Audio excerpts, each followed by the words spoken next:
I've been doing marketing a very long time, nearly 40 years old, not there yet, 39, and just figured if you're starting off in marketing or you're trying to market your business, there's a lot of questions like, what is this marketing thing? When I started in copywriting, and a lot of the times when you start in marketing, you're going to be doing copywriting, and it's not a glamorous job, and it's changed completely. There was no chat GPT that was going to write things. I remember going in and submitting something for these businesses that I was working for to the senior copywriter, and I was terrified because I didn't consider myself a great writer. At that time, I did go to school for creative writing, and I was used to writing, but poetry was way different. And marketing writing, it was very literal, it was business sense. And I felt a disconnect between the artistic, creative side of myself compared to the business needs that I was writing marketing copy for. And copywriting is a very fun thing, and it's not going away. It's a skill that you have to develop, and a lot of the times that's where you start. And you get a lot of things out there and all these viral headlines and viral this and viral that, and you get excited. You think you can just get this hit of something exciting and then everything is going to work out from there. But you have to start with the skills. I work with folks that copywriting is not their strength. They look to me on my team like, hey, can you look over this? Can you look at this headline? Can you look at this content? And that's a skill that you can take anywhere. And even using AI tools like ChatGPT, whatever it is, to be able to edit and proofread written word is a skill that's going to help you in any business, any area of your life. Doesn't matter what you're doing. It's about communication. And if you have to rely on a tool to do everything for you and you can't write yourself, if you're unsure on how to write for clarity, then you're going to not do well in marketing, and then I would say in a lot of other places. So the ability to write is a great skill. You don't have to be a master writer. It's just about clear and concise language. And that's when I started, that's what I was forced into it. It was my first role, and I was writing all these copy, and I didn't really care about the businesses per se. I didn't really understand. Some of them were so diverse, they felt disconnected. And you could be in the same situation where you're marketing for a business that you don't resonate with. It could be, in my case, it was like towing, it was window companies, it was service-based companies. And at that time, I was a creative guy. I was a musician, and I consider myself a classical composer, but I had to take a job, a marketing job. So I felt a disconnect. But if you can find the art and the skill, you can use that and translate it and transfer it anywhere. And that's what eventually I got really good at copywriting and I got fast at it. And don't get me wrong, I was very nervous. I thought I wasn't any good. So I switched from copywriting and then got into video. Video was huge. In the first marketing firm, we did a lot of videos. And again, they were for service-based businesses. But if you have an eye for video, you can understand how it goes hand in hand with writing. In movies, there's copywriters, there's script writers, and a lot of the time, those guys that have experience writing, they're also great directors or great editors. So that's another helpful skill is it transfers. Once you're good at writing and copywriting, you understand cliffhangers, you understand hooks, you understand all these kind of things that make good storytelling. How can you translate it into visual media? Now on social media, there's so many ways. There's short form content. Everyone's striving for viral content. That's great. But long form content is great too. So what translates to your audience? And that's really, the visual media is great for that. You can capture long form videos like this where they're talking heads. You can do a lot of different things. But the ability to edit that content is what's really important. How do you edit it? What other visuals do you add? So have a keen eye, develop that skill in video editing. It's a powerful combination, the ability to copyright and the ability to edit videos. So get good. There's so many free tools out there. Don't shy away from something that you don't know. I've always been the one that, hey, let me learn this. I want to get good on it. I practice on myself and other things, skill up, and then you can translate it to any avenue that you want. It's a great skill to have, video editing. So many great tutorials here on YouTube that are going to get you really good. So start video editing. It's get a good camera and work it out with your clients. It's not a hard skill, it's a fun skill. It's creative, but don't shy away from learning something that you're new to. Another thing I learned in marketing is how to deal with people. I was the guy that would take the call with the frustrated client. They'd be like, hey, give it to Jason, can you take it? In a room full of 20 people, graphic designers, web developers, client reps, they're like, hey, give it to Jason. If you can learn how to manage conflict, that's a great skill in any field. Just so happens that there could be a lot of conflict in marketing, a lot of disconnect between what marketing can offer and then what the business owner thinks that it should offer. We find that a lot of times in the disconnect between marketing and sales. And even teams, they don't really always get along because it's like, oh, well, it's marketing's fault. Oh, it's sales' fault. There is a harmony between marketing and sales. It's a coin. It's just a two-side, it's a coin. So think of it that way. You don't have to be so outgoing. You just have to know your skills. And I think that's why a lot of outgoing folks are drawn to sales.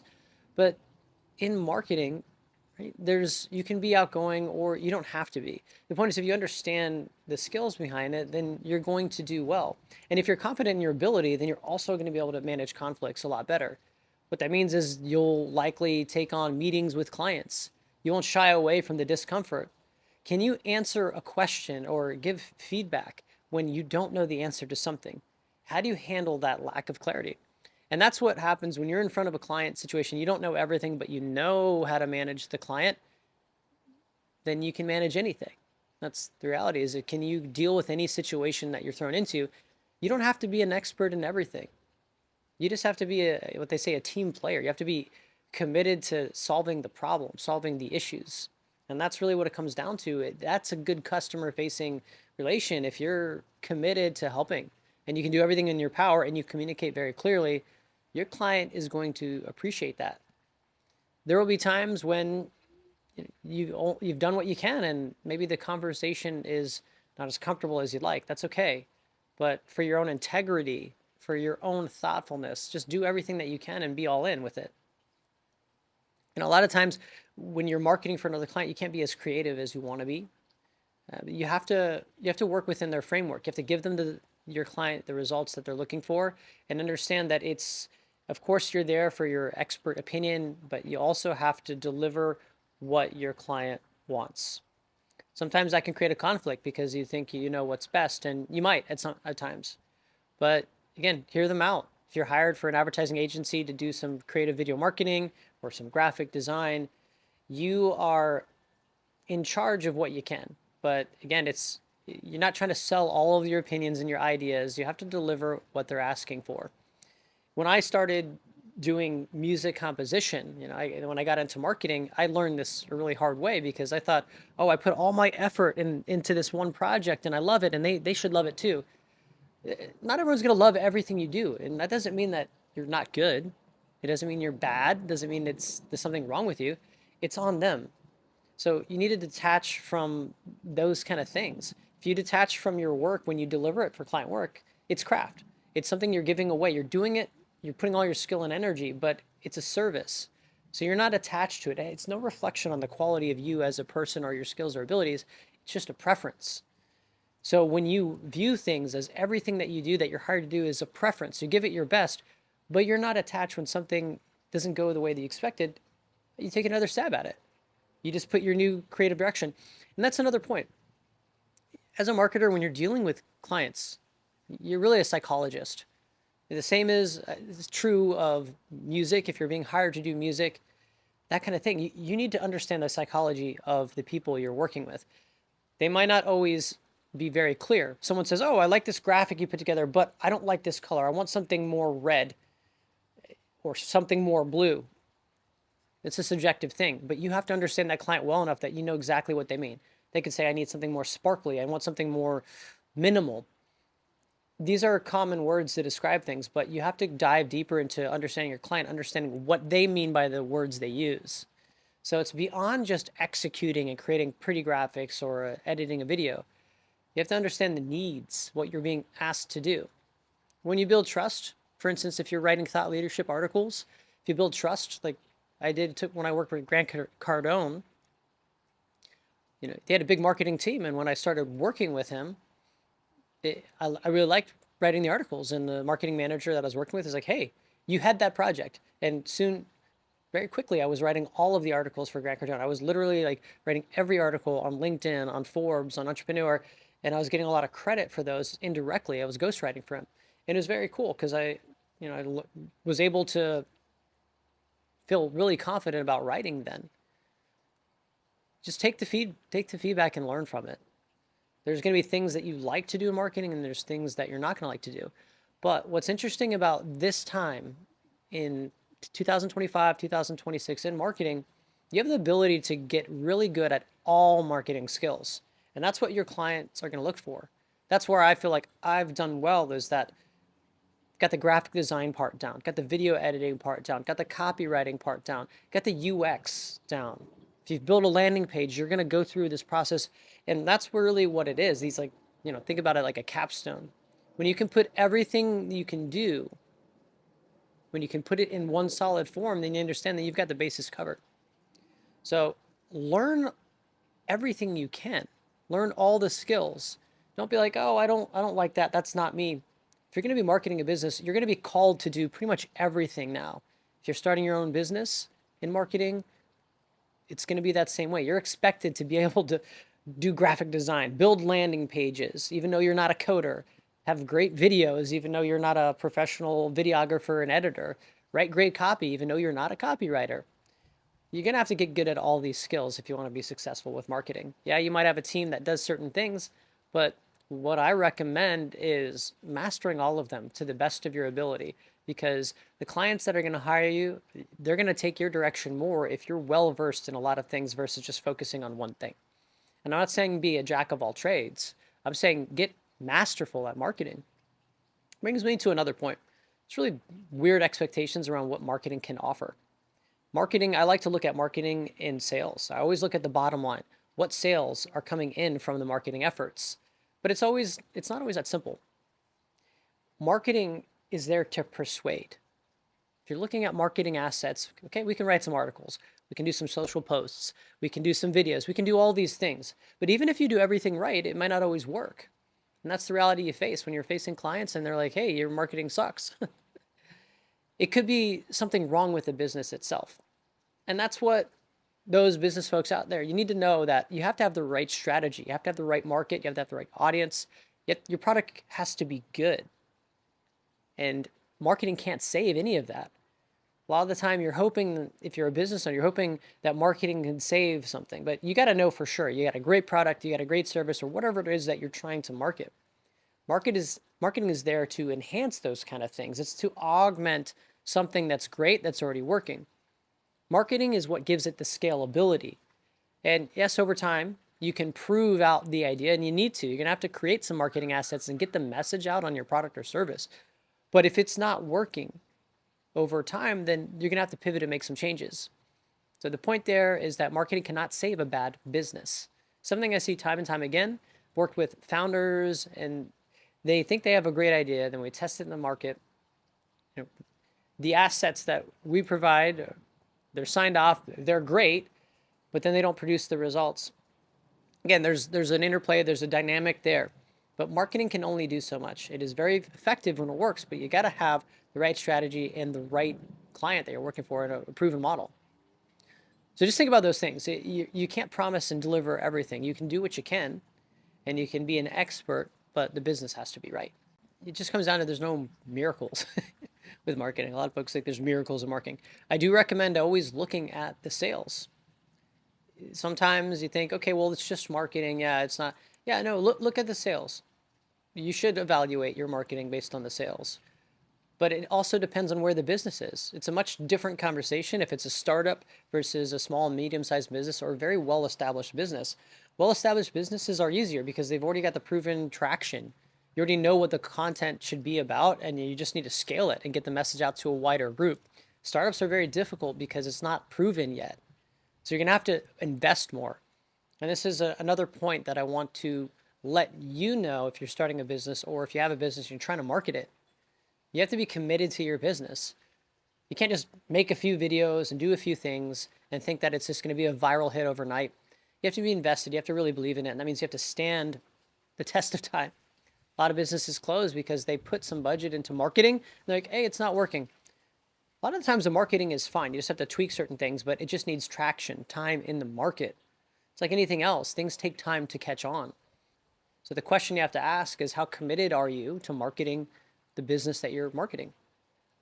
If you're not willing to go in and do it until it's successful, then it's probably not a good business.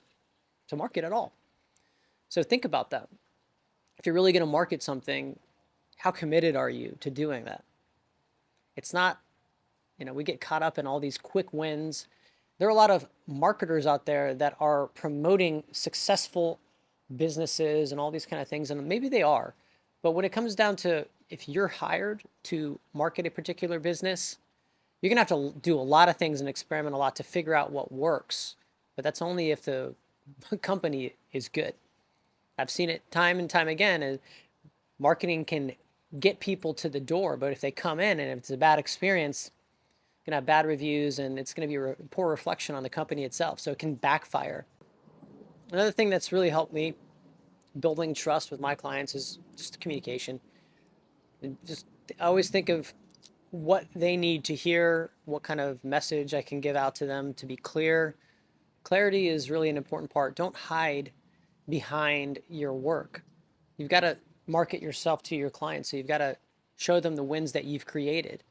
Be very honest and authentic and truthful, and that you'll do really well. You'll attract other people because they will like working with you. And that's a thing that you need to take away from all this is that the experience, if you're hired to do marketing or you're working for a company, it's a two-way street. The experience has to be good for both parties. If you're just hired to do a service, it feels that way to somebody, then it's transactional. You want to make it more about that. You want to make it about a relationship. It's a two-way street where you're using your skills to deliver certain assets, give direction, be strategic, be tactical when necessary. But you also are responsive to the needs, what they're asking for, and saying, hey, Jason, this isn't working. Let's, what else can we do? You got to be creative and come up with some solutions and have backing to why. Always be ready to test and to pivot. Don't be stuck and not learn. Remember, I used to work with a few folks on my marketing team for this tech startup, and they thought what they knew was good enough. And I was always telling them, you need to learn every week. You need to be responsible for your own learning. If there's something with this product that changes, you need to be aware of it. And they were not on board with that. Needless to say, they ended up getting fired, but they didn't take ownership and responsibility. And that's what it is too. You have to take ownership and responsibility of your clients and where their journey is too. So again, it's a two-way street, but really it's just about being responsible for yourself, your learning, being proactive and communicating well. All the other things you have to develop over time. You have to develop your creativity, your skills with copyright, with video editing, with production, with social media, with influencer marketing. So all things that take time, but again, marketing can't solve all the problems. But if you're there, if you're invested and honest, you're likely going to do very well with the clients that you take on. I used to hate marketing, believe it or not. I used to think that it was a conflict. It wasn't who I really was, but now I love it. It's a lot of fun to build something from scratch, to put something out there. It's an amazing experience. So look at it, all marketing as an opportunity to share the good news of the businesses that you either work for or that you're starting. And it's an exciting opportunity. The tools are unlimited now, but don't get caught up in the hype. These foundational skills that you build now are going to last, and it doesn't matter what the technology does. There's always going to be ways to make things more efficient and fast, but nothing can replace the human mind, the decision making. And that's really what it comes down to is how well can you make decisions and choices with all of the tools available? How well do you use them? How well do you recommend them? How well do you manage them? So stay being human. Don't replace everything that you do with AI. Use it for what it is. Be more productive. It can help get 80% of the way there. But that final 20% is your decision making, your creativity. That's what makes you unique. So bring that into all of your marketing projects.